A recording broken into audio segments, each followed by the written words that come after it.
Dennis SLL, balik lagi sama gue di channel Dennis SLL. Hari ini gue gak sendiri, hari ini gue ditemenin sama Bro Rangga. Jadi kita bakal ngobrol-ngobrol seputar saham. Jadi teman-teman bisa belajar karena Bro Rangga ini akan sharing-sharing nih sama kita nih. Oke, Bro Rangga bisa kenalin diri dulu ke teman-teman semua. Halo, nama gue Irangga. Kalau biasa di Instagram nama gue Irangga Ho. Di Telegram juga Irangga Ho. Kalau kalian tahu, gue yang sering share daily market report.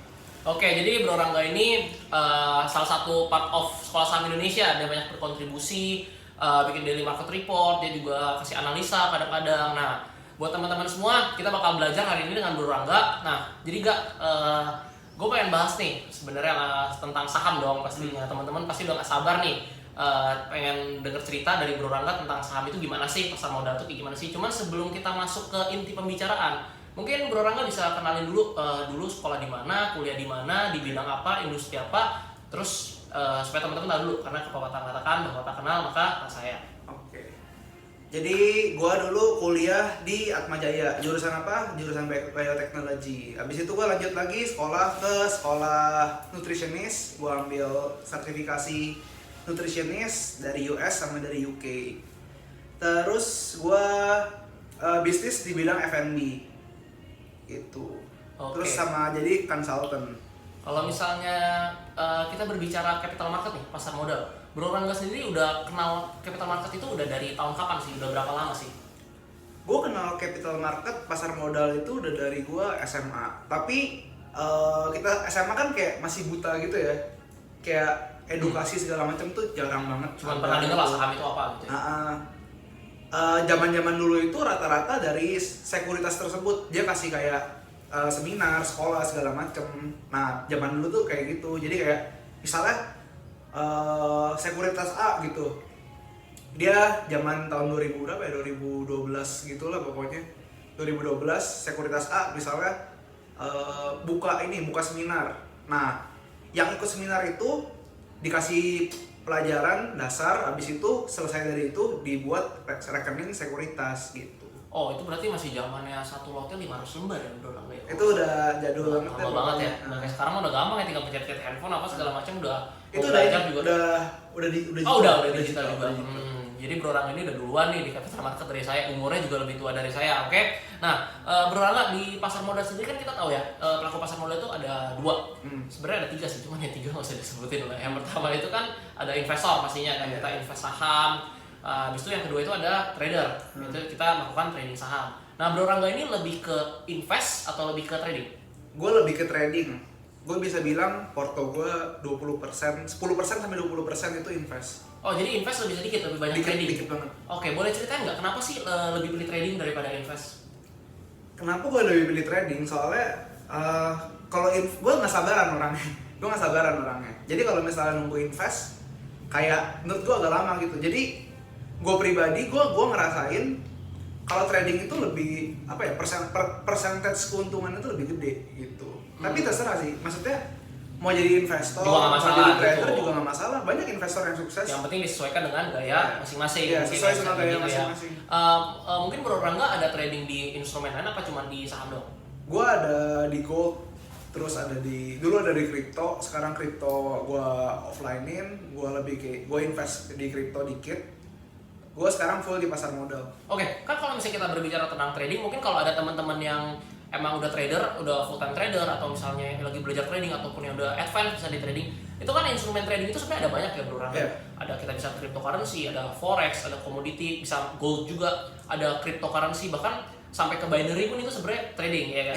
Nah, kenapa nih Bro Rangga ketawa? Ada kenapa nih? Ya maksudnya kan banyak ya instrumen trading ya sebenarnya ya. Nah, kenapa Bro Rangga sendiri pilih kayak sekarang lebih banyak di capital market, di pasar modal gitu? Apa sih kenapa harus di pasar modal trading lebih baik? Apakah prospek keuntungan lebih besar apa seperti apa? Bisa dijelaskan mungkin ke teman-teman semua? Oke. Kenapa gue lebih pilih pasar modal? Pertama, ini tuh bisa dianalisa. Walaupun kompleks, kita perpaduin tentang berita, sentimen luar negeri, sentimen dalam negeri, terus ekonomi dunia, ekonomi negara, segala macam. Jadi itu menurut gue bisa dibaca gitu loh. Terus si perusahaan itu sendiri segala macam, prospeknya gimana. Nah, itu menurut gue pribadi masih bisa dibaca. Dan menurut gue sangat mungkin banget gitu loh. Sedangkan kalau misalnya kayak di forex, mata uang, terus di gold segala macem, itu agak-agak gimana ya, dinamis lah. Pergerakannya itu bergeraknya secara internasional kan, jadi ya menurut gua agak susah. Metode juga beda ya, mungkin ada Metodenya long buy, beda. ada short sell. Kalau di saham di Indonesia khususnya cuma bisa buy dulu, baru bisa kita sell gitu ya. Kalau misalnya apa namanya Bro Rangga, untuk kita misalnya trading di capital market, itu kan banyak nih yang kayak misalnya zaman sekarang udah punya akses ke pasar saham luar negeri, misalnya Amerika. Nah, habis itu misalnya ke pasar saham negara-negara lain. Nah, Bro Rangga sendiri trading itu cuma di market Indonesia apa ada di market luar juga? Oke, gua trading, gua di market lokal, di market Indo maksudnya ya. Di market Indo gua trading mostly, tapi gua ada akun juga, akun buat luar negeri, trading luar negeri, namanya di eToro.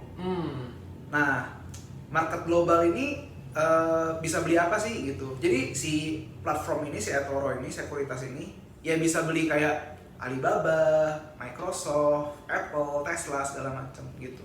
Kira-kira menurut pribadinya Bro Rangga lebih enak trading di market Indonesia apa di market luar negeri? Oke, gue pribadi gue ngerasain di market luar tuh enak sebenarnya. Di market luar Kenapa tuh nih enaknya? Apakah lebih volatil atau seperti apa? Iya, volatil.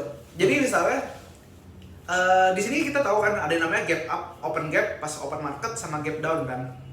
Nah, misalnya kita invest, misalnya kita beli perusahaan A gitu, let's say Tesla gitu.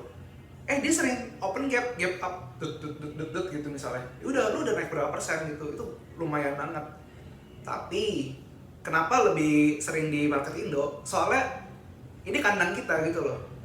Kita lebih tahu gitu tentang kandang kita, tentang ekonomi nasional Iya, dalam tentang negeri ekonomi, seperti apa, iya. sentimen-sentimennya dari berita segitu kita lebih gampang Iya. mungkin aksesnya ya Bro Rangga ya dibandingkan market luar. Dan terus yang kedua, kenapa gue lebih suka di market luar?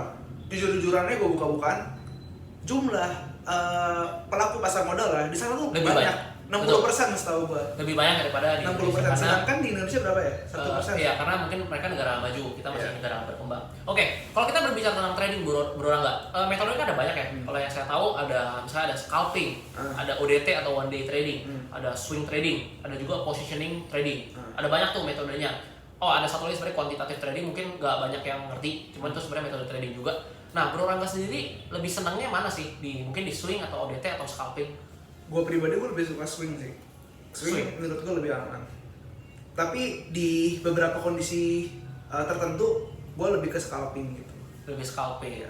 Jadi masih apa namanya seru ya kalau misalnya menggunakan metode scalping ya. Apa di scalping sendiri itu kenapa sih kalau misalnya swing kan mungkin teman-teman di sini yang kalau emang trader udah pasti banyak yang menganut swing trading. Saya pun sendiri kalau saya trading saya juga pakainya swing ya, saya swinger, saya swing trader. Nah cuma kalau misalnya ngomong scalping kan dengar banyak tuh orang yang wah rugi nih gara-gara scalping nih main apa saham gorengan apa segala macam. Nah Bro Rangga sendiri kenapa sih masih mau pakai metode scalping ini? Kenapa sih? Oke. Gue pribadi untuk sekarang gue udah gak nyentuh saham gorengan, jarang banget gue nyentuh yang third liner ya. Gue lebih ke second liner, first liner. Misalnya tadi itu yang enak untuk scalping INKP. Kenapa? Dia misalnya dia naik, oke? Terus turun ternyata. Pas turun dia di minus 1%, gue buy. Nah, dia naik lagi, gue jual, turun lagi, gue buy, naik lagi, gue jual, kayak gitu terus. Kalau minggu lalu misalnya contohnya di ITMG kasusnya begitu. Jadi scalping ini memanfaatkan momen gitu. Tapi sebenarnya ini bersifat very spekulatif banget sih gitu. Jadi kalau untuk yang pengen belajar hati-hati dulu, pakai dana kecil dulu. Berarti kalau misalnya kita berbicara tentang scalping itu nggak harus selalu gorengan ya Bro Rangga, bisa di saham blue chip LQ45 itu juga bisa. Gue pribadi LQ45. Tapi di scalping yang gitu. Scalping itu nggak harus gorengan ya. Nggak Mungkin kan harus. banyak persepsi yang orang kira itu kalau scalping yang harus di tradingnya harus di depan komputer terus, harus perhatiin tiap detik. Mungkin pada mindset mungkin masih kira kayak harus scalping di gorengan nih karena volatil. Tapi nggak harus ya. Jadi di saham-saham second liner itu juga bisa scalping ya. Oke, Bro Rangga, menurut Bro Rangga sendiri kan masih ada portofolio yang sebagian di investing, ya kan? Ada tapi lebih banyak di trading kan. Pandangan Bro Rangga terhadap orang yang investing atau terhadap investor gitu, itu gimana sih sebenarnya? Gue nggak masalah. Gue menghargai agama siapapun itu, mau dia investor, trader, mau jadi swing trader, mau jadi scalper, gue menghargai banget. gue terima semuanya, gue in pokoknya. Gue nggak menjatuhkan satu sama lain gitu. Jadi tetap bisa kaya ya dari Itu investor. bisa kaya, Tapi trading bisa kaya. juga Bisa kaya bisa banget, kaya. bisa kaya banget. Oke, Bro Rangga sendiri lebih swing trade dulu pertama kali apa scalping dulu sih? Gue lebih ke swing sih. Awalnya. Awalnya. Udah berapa lama kira-kira aktif bener-bener aktif? Bener-bener Di aktif, kayaknya dari since pandemi sih.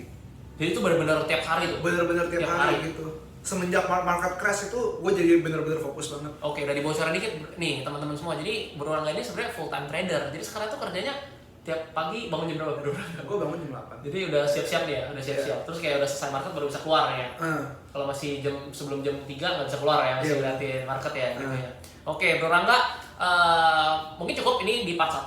Kita akan masuk ke part 2, kita akan ngobrol-ngobrol lagi di part 2. Kita akan bahas gimana sih cara scalping, metode apa yang digunakan, indikator apa yang digunakan dalam scalping. Kita akan lanjut di part 2. Oke, buat teman-teman semua, see you di part 2. Oke?